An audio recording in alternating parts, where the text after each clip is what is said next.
Hola, bienvenido nuevamente al curso de automatización industrial. En esta sesión vamos a culminar con el módulo 2 asociado a nivel de campo, nivel cero. Vamos a ver todos los aspectos asociados al control de motores. Pero ojo, no vamos a ver todos los aspectos asociados al control de motores. Vamos a ver solamente asociado a lo que es encendido y apagado de los motores porque no vamos a estudiar nada con respecto a regulación de velocidad, que eso se maneja a través de drives. Vamos a ver solamente la parte de los MCC. Entonces, primero que nada,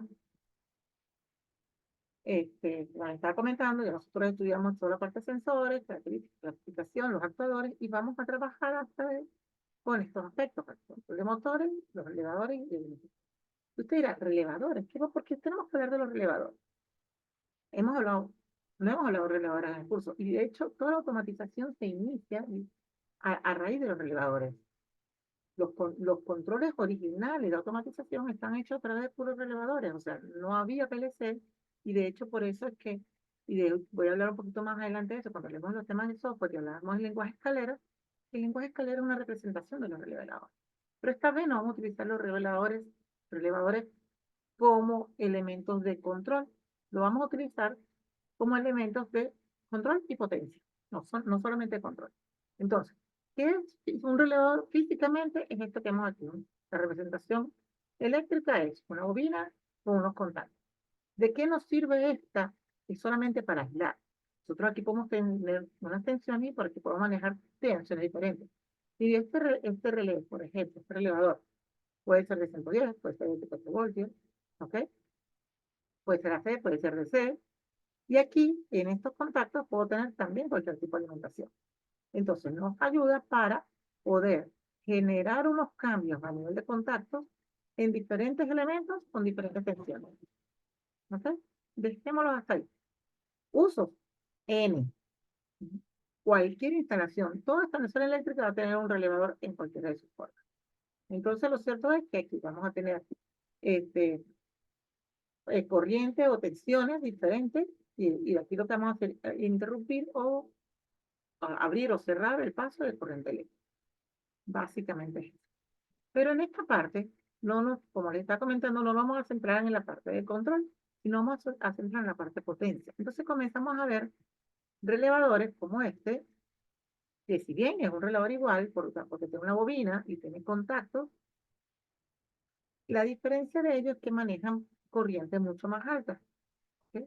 Es un mismo relevador como el anterior, exactamente igual, solamente que maneja corrientes diferentes y lo vamos a utilizar para interrumpir los circuitos de potencia que alimentan principalmente alimentadores de, de algunos sistemas en particular, de sistemas completos o de motores específicamente.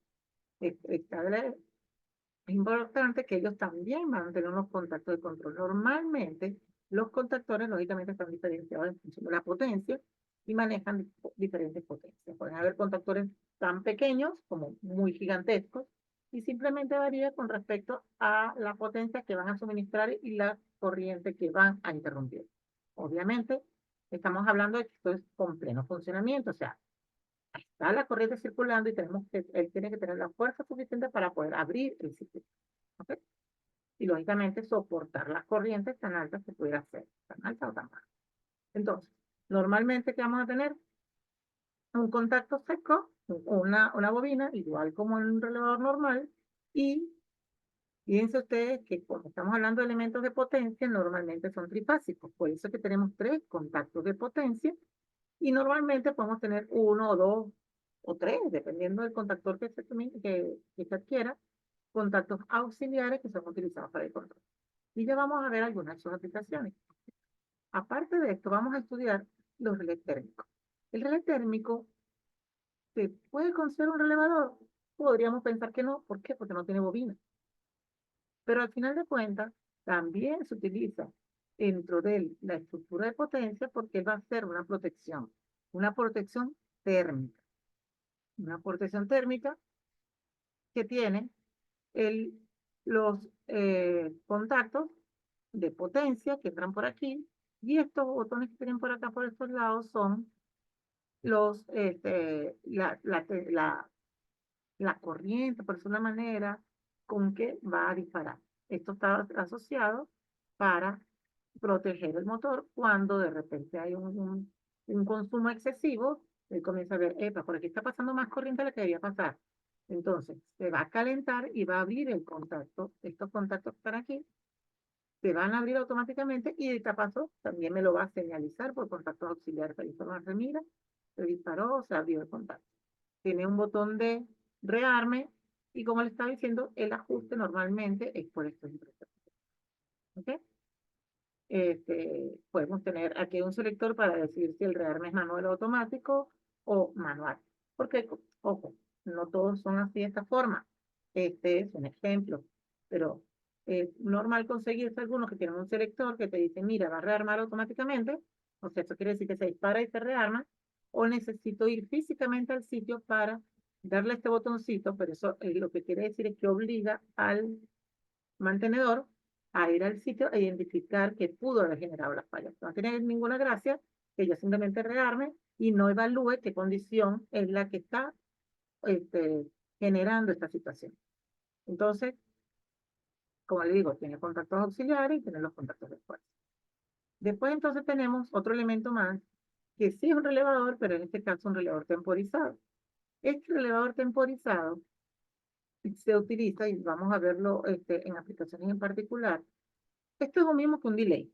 En las lógicas de PLC están los delays y se utilizan mucho, mucho, muchísimo, por todas partes en la lógica.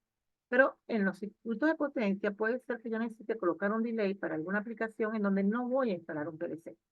Entonces, bajo esas condiciones, se generan este tipo de elementos que son, que son relevadores también. O sea, se consideran relevadores porque sí, tienen una bobina, pero solamente que el contacto no se va a cerrar inmediatamente. Él se va a cerrar o como un TON o como un TO, o sea, como un retardo a la conexión, como un retardo a la desconexión. ¿Ok? En el retardo de la conexión, se compran, por ejemplo, en particular es un selector, pues le puedes decir, funciona a la conexión o a la desconexión. No puedo, generalmente no funcionan a las dos cosas. O es un on delay o un off delay. Aquí selecciona lo que va a hacer y esta perilla le asignó el tiempo. Como ven, no es tan preciso o no puede ser, no necesariamente es súper preciso a nivel de milisegundos porque es una conexión previa. ¿Okay? Simplemente aquí yo lo que voy a hacer es retardar en este caso, en función del tiempo que se pongan aquí, se va a activar la bobina y un determinado tiempo después se va a conectar. O en el caso contrario, que se activa al mismo tiempo, pero cuando se desconecte, él demora un tiempo de conectar. ¿Ok? Vamos a ver una aplicación de eso, sí la vamos a ver. En donde no implica un PLC, exactamente, así lo vamos a hacer. Entonces, vamos a ver un circuito de potencia típico. Este es un circuito de potencia donde tienes el circuito de potencia y el circuito de control. Como digo, siempre van a estar de la mano. ¿En dónde? Uno de los aspectos, otro de los elementos de los que no les detallé, porque después termina siendo muy similar a un contactor, es un interruptor. La diferencia es que el interruptor, ustedes lo han visto, son las pastillas y que tienen simplemente una, una, una, un- una palanca, de alguna forma, en donde yo levanto el breaker o levanto la pastilla para generar la conexión. En estos casos, estos elementos lógicamente también tienen su protección. Tienen una protección normalmente termomagnética, que es una respuesta rápida. Entonces nosotros vamos a tener dos protecciones dentro del circuito de potencia. Vamos a tener la protección termomagnética, que es para cortocircuitos generalmente, y vamos a tener la protección mecánica. Ambos, térmica, perdón. Estos son para consumos de corriente altos, pero no instantáneos. Esto va a proteger en el tiempo, cuando comienza a haber un calentamiento como tal por el consumo excesivo. Y estas, si son para los picos de corriente, como sabemos que son los termomagnéticos. Cada uno son, bueno, los termomagnéticos generalmente no son configurables, las térmicas sí. El termomagnético tú lo vas a comprar con curvas, cuando lo vas a especificar, vas a decir si son curvas C, curva N, con nivel de corriente. Tenemos, le decimos con qué nivel lo vamos a proteger, si es 2 amperes, 6 amperes, 10 amperes, 16 amperes, 100 amperes, lo que sea. ¿Ok? Entonces, ¿Cómo es el circuito de potencia? Primero que nada, tenemos la corriente que pasa por aquí, ¿verdad? El interruptor principal, ¿ok? Que es este elemento que está acá, que lo vemos aquí físicamente. Tenemos en este caso esta aplicación que le estoy presentando. Si lo vemos sencillo, imagínense que no tenemos esta parte y es un control normal, en donde este es el contactor. ¿Y por qué yo pongo un contactor aquí? Ah, bueno, porque yo lo quiero poder controlar con unos pulsadores. Yo lo que quiero es poderlo controlar remotamente o con alguna lógica en particular, como es este el caso. Y después la protección térmica. Fíjense ustedes que aquí yo siempre coloca primero el termomagnético y después el térmico. Pero el térmico está casi siempre allá cerca del motor. O sea, cerca del motor es como en el último circuito del motor. Porque si yo tengo un circuito aquí en el medio, la idea es que él siempre esté lo más cerca del motor posible y que la protección esté directamente asociada. Entonces, en este caso, este contactor que estamos hablando aquí, esta red, lo que estamos manejando acá, está asociado para un cambio de giro. ¿En qué sentido? Yo puedo, ustedes ya saben que con un motor trifásico, si yo le cambio la secuencia RST, el orden en el que están los motores, eso te va a determinar el sentido de giro del motor, sentido horario, sentido antihorario, en función del orden de la conexión. Y de hecho, va a darse el caso, y siempre tenemos que hacerlo cuando estamos haciendo un commissioning, estamos haciendo un montaje, que lo primero que hago es probar el sentido de giro de los motores, porque es muy normal que nos equivoquemos. Pasa con mucha frecuencia, más de la que quisiéramos, en donde conectan mal los cables, el orden de los cables no es el correcto, y gira en sentido contrario. Entonces, normalmente, antes de acoplar el motor, debemos hacer la prueba de sentido de giro. ¿Ok? O sea, me refiero a que el motor normalmente está asociado a algún elemento que va a mover, un molino, unos rodillos, o una bomba, cualquier cosa. Entonces, normalmente, antes de acoplarlo al elemento mecánico, debemos hacer la prueba de sentido de giro para ver si gira en el sentido correcto. Perdón. En este caso, bueno, otra vez, fíjense ustedes que lo que hace uno con el otro, voy a colocar los lentes para poder ver mejor en este sentido, pero fíjense ustedes que aquí yo tengo 1, 3 y 5.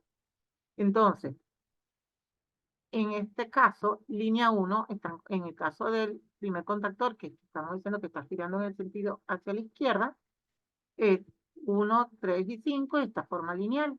Pero si lo vemos en el contactor de la derecha, fíjense ustedes que okay, 1 y 1 es igual, pero el 2, aquí abajo, perdón, discúlpenme, aquí se alimenta igual, pero al momento de, de la salida del contactor, se invierten 4 con 6, ¿verdad? Fíjense ustedes aquí. Eso quiere decir que el 4 en lugar va para este lado, va para el 6, y el 6, que no se ve aquí el numerito, va para el 4. O sea, invertimos solamente línea 2 con línea 3. Y al invertir línea 2 con línea 3, estamos cambiando el sentido de giro del motor. Ajá, pero ¿cómo va a funcionar esto a nivel de control? Fíjense ustedes. Primero que nada, yo tengo aquí a nivel de control, un contacto auxiliar de S1. S1 está aquí, S1 está acá. Se supone entonces que yo, para habilitar el control, lo primero que tengo que tener como condición es que esté alimentado el contactor principal. Después, la segunda condición que se maneja es el térmico. Este F1 que está aquí lo vamos a ver aquí arriba también, F1. Estas son las dos condiciones preliminares que debemos poner. Les comento esto. Cuando vayamos a hacer la lógica del PLC, estos elementos también tenemos que considerar en la lógica. ¿Ok? Si bien normalmente también están en la parte de potencia, cuando hagamos la lógica, estos elementos también deben estar conectados porque nos van a ayudar a poder generar lo de la salida del PLC. ¿Ok? Entonces, la caja que no se la dibujé aquí, ¿cómo es? Tiene, aparte de estos elementos que tenemos acá, esto, como digo, este es el térmico, en este caso, tiene 2 pulsadores y 3 lámparas. Los 2 pulsadores son uno para la derecha y otro para la izquierda. Uno es para mover en sentido derecho y otro es para mover en el sentido de la izquierda. Después tenemos una lámpara que me diga estoy girando a la izquierda y otra lámpara que me diga que estoy girando a la derecha. ¿Ok? Y la última lámpara, que es que indica que no está girando en ningún sentido. O sea, que no está habilitado ni el izquierdo ni el derecho. Fíjense ustedes en el tema de los colores. Eso es algo que a mí siempre me llamó la atención cuando yo llegué a la planta, porque como, bueno, de trabajo, yo estoy electrónica, vimos muy poca potencia, no vimos tanto la parte esta de motores, nos vimos así como que muy por encimita, vimos, o sea, nuestra marca de máquinas eléctricas, no sé cuál es la experiencia de ustedes, pero lo cierto es que una de las cosas que me llamó la atención es cuando nosotros diseñamos la pantalla normalmente, o las HMI, siempre utilizamos el verde para condición bien y la roja para condición mal. Eso quiere decir que el verde significa encendido, funcionando, todo perfecto, todo chévere, y el rojo me indica falla, que todo está mal, que algo está mal. Pero resulta que en el sistema de potencia las cosas, los colores se cambian, y es algo que tenemos que tener muy consciente cuando entremos a una sala eléctrica. Porque nosotros que nos acostumbramos tanto a los PLC y a las pantallas y a todo eso, y cuando entramos a una sala eléctrica, los colores están invertidos, invertidos para nosotros, ¿ok? Para lo que normalmente manejamos. Aquí el rojo significa peligro, cuidado, precaución. Y el verde significa liberado, todo está chévere, puedes meter la mano, no te va a pegar cortocircuito. Eso es el área de potencia. Entonces, siempre cuando algo está energizado, me lo muestra en rojo, así diciéndome, no toques, cuidado que está peligroso, porque el color rojo está asociado al peligro. Entonces, si yo veo un sistema de potencia cualquiera y está prendido en rojo, no quiere decir que está apagado, es al contrario, está encendido. Oye, disculpe que se lo diga, a lo mejor ustedes dirán que es obvio, pero para mí no fue obvio. ¿Ok? Entonces, en ese sentido, tienen que estar pendientes de eso. Entonces, las lamparitas, normalmente, si algún día van a diseñar un sistema de potencia, acuérdense que la lámpara de que está encendido es rojo, como está aquí representado, y de que está apagado o desenergizado es verde. ¿Ok? Entonces, bueno, por eso es que este es rojo y este es verde. Después, entonces, tenemos el caso de que va, mire cómo funciona este circuito. Voy al pulsador derecho, veo que no está activo el izquierdo, eso quiere decir porque yo tengo que asegurar que voy a girar, para girar en un sentido, debe estar detenido en el otro, ¿ok? Para que se pueda habilitar y se activa la bobina, esta es la bobina derecha. Aquí está, se puede colocar una etiquetica, no está de más. Esta etiquetica esta bobina derecha es la que se activa aquí. Fíjense ustedes entonces que tengo un elemento adicional que es el contacto auxiliar. Y aquí es cuando le digo que utilizamos de este contactor subcontactos auxiliares. Y fíjense ustedes entonces que tengo un contacto cerrado, este, tenemos un contacto cerrado y un abierto. Puede haber más. Normalmente puede haber hasta dos contactos cerrados, dos contactos abiertos de este contactor. Entonces, el contacto normalmente abierto lo utilizo aquí, de tal manera de que cuando se cierre energice la bobina, se quede realimentado por acá. ¿Ok? Esto lo vamos a hacer también en las lógicas, ojo. Cuando hagamos la lógica en el PLC, es muy normal de que el comando de nivel 2 venga por aquí y nosotros agarremos un contacto auxiliar del elemento y lo utilicemos para mantenerlo energizado. ¿Ok? Entonces, mantenemos la condición de energizado, se mantiene, entonces, este contacto está cerrado, este contacto está cerrado porque no está cuidándose a la izquierda, está cuidándose a la derecha, y este contacto aquí se abre. Entonces, piensa usted, no hablé de dos contactos, ¿ves? Efectivamente son tres contactos que necesito. Un contacto normal abierto y dos contactos normal cerrados, que voy a utilizar aquí para el enclavamiento, para que no pueda energizarse hacia la izquierda mientras está generándose a la derecha, y el de la señalización de acá. Entonces, lo mismo va a ocurrir por el lado derecho. En el lado derecho, giramos en ese sentido, o sea, agregamos. Fíjense ustedes, aquí pueden decir, ajá, ¿y cómo lo voy a parar? Hubiera sido bonito colocarle un pulsador de parada, pero aquí no necesito a lo mejor un pulsador de parada, como el interruptor está suficiente, porque cuando abre el interruptor, se desenergiza todo, se abren las bobinas, o sea, se desenergizan las bobinas, se abren los contactos y tienen que, para que vuelva a comenzar otra vez, tienen que volver a pulsar. No basta con cerrarlo. Si yo lo cierro, aquí todo el mundo está abierto. Le dan el pulsador de la izquierda, se supone que como no está girando hacia la derecha, está cerrado el contacto de la derecha porque es normal cerrado. Esto se energiza, el contacto auxiliar aquí y se mantiene enclavado, por decirlo de una manera, esté funcionando por ese lado. ¿Hasta cuándo? Hasta que se abra el circuito, ya sea por el interruptor principal o por el técnico. A su vez, entonces, vemos por este lado que cuando están los dos contactos, cuando está todo energizado, que están el contactor está abierto, estos contactos que son normal cerrados, van a encender esta lamparita. ¿Ok? Si se ponen a ver, yo no estoy mencionando aquí donde viene el 110 de control ni nada de eso. Esto es un 110 que normalmente es de control y viene una alimentación independiente.